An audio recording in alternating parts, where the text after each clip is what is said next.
ሀሴት አሁን ላይ ምርጥ ስራ ያገኘች ይመስለኛል። ወይዘሮ ሜላት ሀሴት ልጇ እንደሆነች አታቅም፣ እሷም ደግሞ ቤተሰቦቿ እንደሆኑ አታቅም።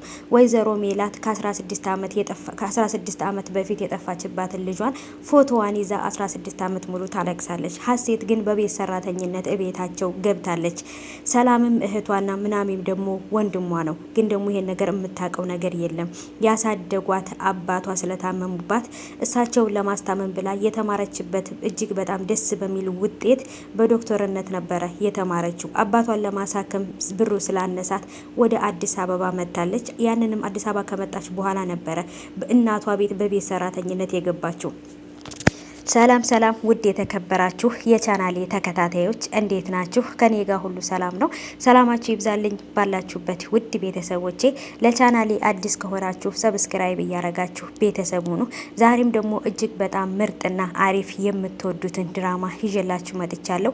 ይህንን ድራማ ከወደዳችሁት ላይክ በማድረግና ሰብስክራይብ አድርጋችሁም ደግሞ ኮሜንት ላይ አሳውቁኝ። እንደምትወዱት አልጠራጠርም። ምርጥ ትወና የሚተወንበት በጣም አስገራሚ ነው ማለት ነው። ቤተሰባዊነት የሆነ ድራማ ነው እና ይሄንን ድራማ ከወደዳችሁት በላይክ አሳውቁኝ፣ ኮሜንት ላይም አሳውቁኝ። በሰፊው ይዤላችሁ እመጣለሁ። እንግዲህ ወይዘሮ ሜላት ከ16 ዓመት በፊት ክፍለ ሀገር እያለች ልጇ ጋር መንገድ ላይ ወጥታ እናቴ እራበኝ ባለቻት ሰዓት እሷ ማናት? ሀሴት ናት። ስለዚህ ምግብ ልግዛልሽ ብላ አንድ ቦታ ላይ እዚህ ጠብቂኝ ብላት ነበር የሄደችው። ከዛን ግን ያን ነገር ገዝታ ስትመለስ ሜላትን አላገኘቻትም። ሜላት ጠፍታ ነበር ማለት ነው። ሜላት ሕጻን ልጅ ስለነበረች እናቷ ለመፈለግ ይሁን አላቅም ብቻ ጠፋችባት። ልጇንም ፈልጋ ስላላገኘች ከዛም በኋላ ግን ኑሮ ህይወት ይቀጥላልና ከክፍለ ሀገር ወደ አዲስ አበባ ወይዘሮ ሜላት ትመጣለች። ከዛም በኋላ ግን ልጇንም እስካሁን ሰዓት ድረስ ፎቶዋን ይዛ እያለቀሰችና ልጄ የት ነሽ እያለች 16 ዓመት ሙሉ ልጇን ትፈልጋታለች። ግን ደግሞ አሁን ላይ ሜላት በሰራተኝነት እነሱ ቤት ገብታለች። አባቷ ያሳደጋት አባቷ ስለታመመባት ስራዋን ትታ የቤት ሰራተኛ ሆና እየሰራች ትገኛለች። እሱንም ደግሞ እንዳጋጣሚ ሆኖ እናቷ ቤትና እህቶቿ ቤት ነው የገባችው። ሜላት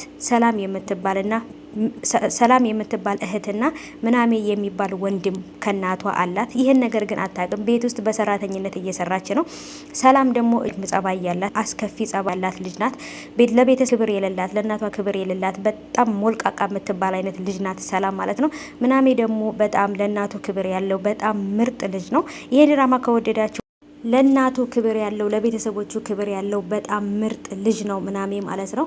ሰላም ደግሞ በተቃራኒው ለቤተሰቦቿ በጣም ክብር የሌላት እናቷን የማታከብር፣ ምክንያቱም ሁልጊዜም የጠፋችባትን ልጇን የሀሴትን ፎቶ እየያዘች ስለምታለቅስ ለእኛ ፍቅር የለሽም፣ ለእኛ ቦታ የለሽም እያለች ነው ሰላም የምትናገራት።